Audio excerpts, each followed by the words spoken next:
The train pulled into the quiet town station just after sunset, the golden light filtering through the dusty windows like memory itself. He stepped off slowly, suitcase in hand, the same platform where he used to wait with nervous teenage excitement before summer holidays. Nothing much had changed: the rusted bike rack, the chipping white paint on the bench, even the scent of old pine trees curling in the breeze. It felt like a place paused in time. He hadn't seen Arav in 6 years. They'd kept in touch, occasionally birthday texts, random memes, a like on an Instagram story, but the invitation to visit came out of nowhere. "Come stay for the weekend," Arav had messaged. "Would be good to catch up properly." He hadn't hesitated. And now, with each step toward the familiar street, toward the house with the green front gate, his heart grew heavier with a strange mix of anticipation and dread. Arav opened the door before he even knocked. He looked older, sharper jaw, broader shoulders, but the eyes were the same. Warm, mischievous, unreadable. "You look exactly the same," Arav said with a crooked grin. "That's a lie," he replied, laughing softly. "But I'll take it." They hugged, brief, stiff. Not the kind of embrace between strangers, but not quite the easy one of old friends either.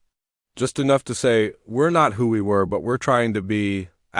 Inside, the house was dimly lit, cozy. Framed photographs lined the hallway. Arav as a boy, his parents, some friends the protagonist didn't recognize. A familiar worn-out leather couch sat in the living room, and next to it, the old gaming console they used to play for hours during sleepovers. "Time hadn't erased everything. You still live with your parents?" he asked, setting down his bag. "They're away for a few months," Arav replied, handing him a glass of cold lemonade. "Thought it'd be nice to have some company." They talked over dinner. It started with safe things: work, city life, mutual acquaintances. But the pauses between topics weren't empty. They were filled with something unsaid. The way Arav's eyes lingered just a second too long. The way the protagonist hesitated before saying, "I've missed this." "I have too," Arav said quietly, then looked away. Later, they moved to the couch with old music playing softly from the speaker songs from when they were 16, when late-night playlists carried the weight of unspoken feelings. They sat close, knees barely touching, both acutely aware of the space between them. "Do you ever think about those days?" the protagonist asked. Arav gave a small smile. "All the time." "And the night we almost," Arav interrupted, not unkindly. "I remember, but we didn't." The silence that followed wasn't awkward. It was gentle, tinged with something fragile. Like a shared dream neither had dared to wake up from. It would have been easy to reach out, to bridge the gap. But something about Arav's stillness, his carefully neutral expression, held the protagonist back. He excused himself to the guest room, saying he was tired. Arav didn't argue. "Sleep well," he said simply. The guest room hadn't changed much still, the posters on the wall, the glow in the dark stars on the ceiling. He lay there, fully clothed, staring upward, wondering if the stars still glowed after all this time. They did, faintly. His phone buzzed. "Good to have you here again." "Arav," he stared at the message, then typed and deleted his reply twice before finally writing. "Feels strange." "In a good way." A few seconds later, "Yeah, same here."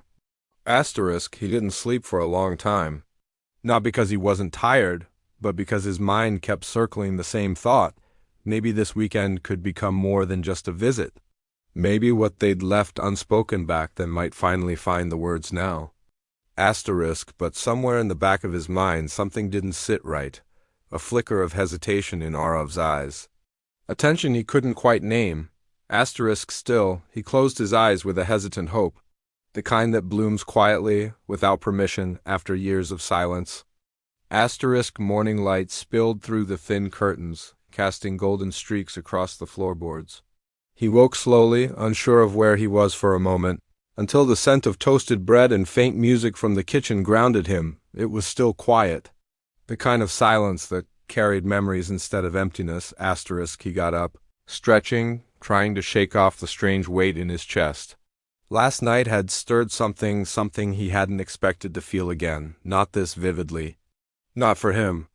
Asterisk in the kitchen, Arav stood by the stove, barefoot, humming softly to himself. The soft cotton of his worn shirt clung to his frame, and for a moment the scene looked like a life half-lived, domestic, calm, possible, asterisk. Sleep, okay? Arav asked, sliding a plate across the counter. Asterisk, he nodded. Didn't realize how tired I was. Asterisk, they ate in easy rhythm scrambled eggs, toast, tea with just enough sugar. There was something intimate in the simplicity. But as the morning wore on, the conversation drifted deeper, peeling back the layers between then and now. Asterisk, do you ever think about what would have happened if we didn't stop that night? The protagonist asked, the words tentative, like stepping onto cracking ice. Asterisk Arav hesitated, eyes locked on his teacup. Sometimes. But I think I was scared? Not of you, of everything else. Asterisk, he understood. The small-town rules, the fear of labels, of disappointing people who never needed to know. They had both been boys aching to touch a truth that felt too dangerous to hold back then. Asterisk, I wasn't brave either, the protagonist said quietly. Asterisk Arav glanced up at him, eyes soft. Maybe we were just young. Not everything has to end in regret. Asterisk, but it had. Or maybe it never began. Asterisk later, they wandered into the backyard, a small garden overgrown but alive. They sat on the steps, sun warming their faces, the quiet between them stretching comfortably now. The air held no urgency, just a soft ache that pulsed beneath every glance. Asterisk, I heard about your breakup, the protagonist said. Casually, but not carelessly. Asterisk Arav stiffened for a second, then shrugged. Yeah, it's been a while. Asterisk. What happened? Asterisk, there was a pause. I think I was too much or not enough. Depends on the day you ask. Asterisk, he didn't push. But something in Arav's tone felt guarded, rehearsed even. As if there was more behind those words, but the lock hadn't rusted enough to open. Asterisk, they spent the afternoon sorting through old boxes in the attic school photos. Birthday cards, notebooks filled with doodles and bad poetry. Laughter came easier here, touches too, a hand on a shoulder. A quick brush of fingers. Asterisk one dusty notebook held a list of dares they'd made as teens kiss someone.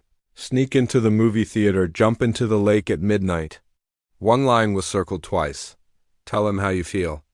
Asterisk Arav noticed it too. Their eyes met, but neither said anything. Asterisk that night they cooked together. Candlelight flickered against the windows, and shadows danced quietly around the room. Music played low again, another old playlist, another soft reminder of who they were. Asterisk at one point, Arav reached over to brush flour off the protagonist's cheek. The touch lingered, eyes locked. The moment swelled with potential. The air tightened, like the world was holding its breath. He almost leaned in, almost asterisk, but Arav turned away, moving to the sink. Wine, asterisk, the spell broke. Sure, he answered, voice too even. Asterisk, they clinked glasses, sipped, and moved to the living room. The space felt warmer tonight, or maybe it was just the wine. Or the tension. Asterisk, so, Arav said, leaning back on the couch.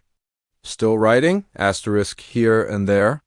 Asterisk, you were always good with words. Asterisk, and you, he paused, were always good at hiding things. Asterisk Arav blinked at him, expression unreadable. Then quietly, maybe some things are still better left hidden. Asterisk that stayed in the air between them, unsettled, sharp-edged. The protagonist didn't respond.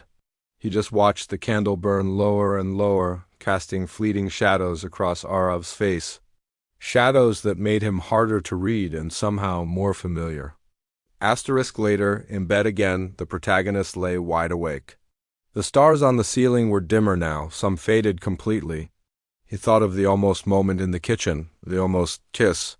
The almost answers. Asterisk, he was starting to understand that the past wasn't just unfinished. It was rewritten every time they looked at each other without saying what they meant.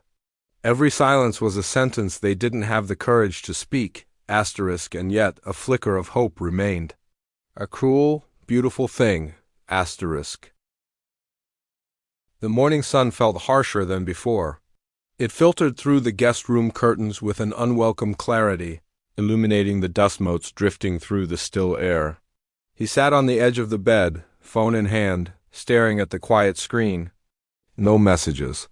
No unread signs of interest or regret. Asterisk down the hall, muted sounds emerged. Arav's voice, low and soft. He wasn't alone. Curious, he stepped into the hallway, barefoot, each step silent against the wooden floorboards. The kitchen door was ajar, and the voice became clearer now. Asterisk, yeah. He's still asleep, Arav said, chuckling lightly. No, I didn't say anything. I didn't want to make it weird. Asterisk, there was a pause, then more laughter. I know. It's just for the weekend. Don't worry. Asterisk, the words hit like cold water. He backed away before he heard more, chest tightening with a quiet panic that refused to settle. Each syllable he had just overheard played in his head on repeat, clashing against everything they'd shared over the past 2 days. Something raw opened inside him, something brittle that he had tried so hard to keep protected. Asterisk, he returned to the room in silence, sat on the bed and stared at the wall for what felt like hours.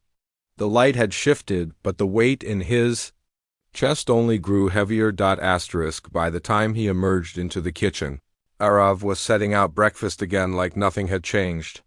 Like he hadn't just said exactly what the protagonist feared, that this was nothing more than a performance. That he was just a placeholder in some unspoken plan. Morning, Arav said, smiling. He nodded. Yeah, asterisk, they ate in silence. This time, the familiar comfort had cracked, replaced by tension so subtle it was almost invisible. But he felt it in his jaw, his tightened throat, the way he couldn't meet Arav's gaze without seeing those words echo behind his eyes. Asterisk later. They sat on the back porch again. The sky was clouded, the garden duller, less alive than it had seemed before. Asterisk, something wrong? Arav asked. Asterisk, he hesitated. Then, carefully, who were you talking to this morning? Asterisk, Arav blinked. Just a friend. Asterisk, the protagonist gave a small nod. Someone you're seeing? Asterisk, Arav's lips parted slightly, but no answer came. Instead, he looked away. That silence spoke louder than any confession. Asterisk, I heard you, the protagonist said, not unkindly. I didn't mean to, but I did. Asterisk, Arav looked down, exhaled. It's not what it sounded like. Asterisk, then tell me what it was. Asterisk, another silence. Then finally, I didn't invite you here to hurt you. I needed to remember something.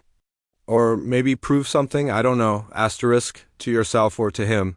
The question lingered like a bruise. Arav's voice dropped.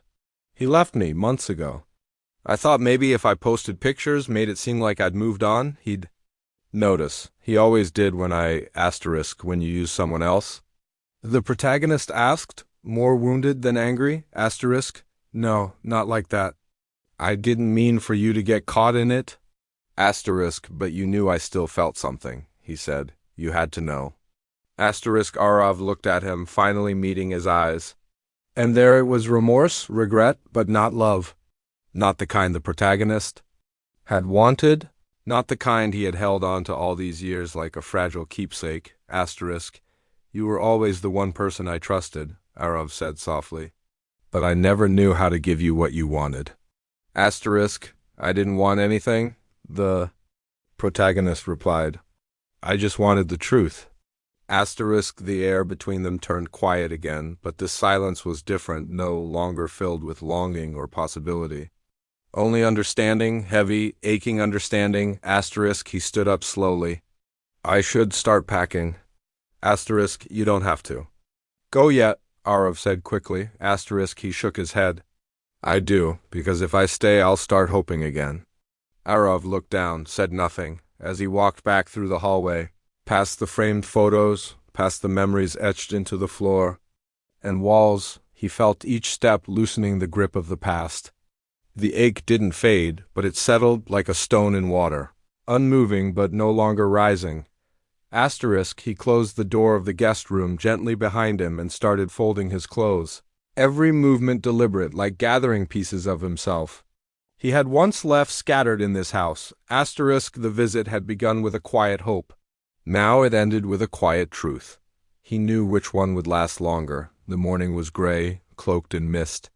The trees outside the window stood like silent witnesses, unmoved by the quiet unraveling happening inside. He zipped up his suitcase slowly, careful not to rush. There was no anger in his chest anymore, just a dull ache where something fragile had once hoped to grow. Asterisk in the kitchen. Arov sat at the table with 2 mugs in front of him, steam curling softly from one. He looked up as the protagonist entered, eyes rimmed with the exhaustion that only emotional heaviness could bring. Asterisk, you leaving now?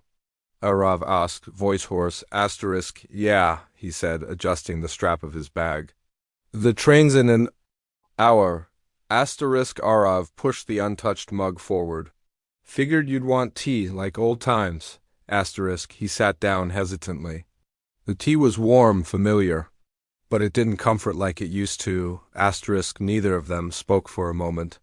The air was thick, with the kind of silence that held too much meaning, too many missed chances. Asterisk, I'm sorry, Arov finally said, for bringing you into something that wasn't honest. Asterisk, I'm not angry, the protagonist replied. Not anymore. Asterisk, then what are you? Asterisk, he thought for a second. Tired. Disappointed, maybe. But mostly ... relieved. Asterisk, Arov looked confused. Asterisk, I spent years thinking that moment we almost had meant something real. Something that could have been more if we were braver. But now I see it for what it was, a beautiful pause, nothing more. Asterisk Arov looked down, his hands wrapped around his mug like he was trying to hold something that had already slipped away. I wanted it to mean something, he whispered. Asterisk, then why didn't you fight for it? The protagonist asked, more out of curiosity than hurt. Asterisk, I think I never believed I deserved that kind of love. Asterisk, a beat passed. The protagonist nodded slowly. Maybe that's the difference between us. I always believed you did. Asterisk, he stood up, the chair scraping softly against the floor. Arov followed him to the door, their footsteps quiet, their shoulders never brushing. When they reached the threshold, they paused. Asterisk, I won't pretend this didn't mean something to me, Arov said. Even if I handled it badly. Asterisk, it meant something to me too, the protagonist replied. But that doesn't mean it belongs in my future. Asterisk outside, the air was crisp, cool against his skin. The street looked the same as it always had, yet nothing felt familiar anymore. He walked toward the station alone, bag heavy on his shoulder, but his heart strangely lighter. Asterisk, the train platform was empty. He stood by the edge, watching the tracks stretch toward a vanishing point that no longer frightened him. He pulled out his phone, scrolling through the photos he'd taken over the weekend. A few snapshots of the house, the attic, the garden. One blurry image of Arov looking away, caught mid-laugh. Asterisk, he hovered over the delete button. Then slowly, deliberately, removed them all except the last one. Asterisk, some memories, he thought, were better kept as reminders. Not of what might have been, but of what no longer was. Asterisk, when the train arrived, he found a window seat, placed his bag beside him, and leaned back. The town began to blur as the wheels clicked into motion, carrying him forward. He watched the houses fade, the trees merge into color, and allowed himself a small smile. Asterisk, he'd come looking for closure. What he found instead was clarity. His phone buzzed. From Arov. Take care of yourself. And thank you for being honest, even when I couldn't. He stared at the message for a long moment, then typed a reply. You too.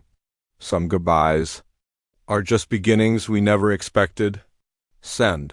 He locked his phone, leaned his head against the window, and closed his eyes. For the first time in years, the past no longer chased him. The ache was still there, yes, but it no longer dictated his story. Asterisk love didn't always come wrapped in permanence. Sometimes it arrived to teach, to shape, to guide. Asterisk, and sometimes it came just to remind you that you are capable of feeling something real even when it ends. Asterisk, the train rolled on. And so did he. Asterisk.